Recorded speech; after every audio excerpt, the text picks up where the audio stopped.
Həcərül Əsvətə diqqətlə baxanda insan sadəcə bir daş deyil, əsrlərin iman yükünü daşıyan, hər çatında və parçasında tarix olan bir müqəddəslik görür. İbn Abbasdan və digər mənbələrdə nəql olunan hədisə görə qara daş cənnətdən endirilmişdir və süddən dağ idi.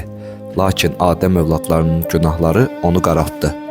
Miladi 930-cu ildə Qərmətlilər tərəfindən oğurlanmış, 20 ildən artıq Məkkədən uzaqda saxlanılmış və bu müddət ərzində bir neçə hissəyə parçalanmışdır.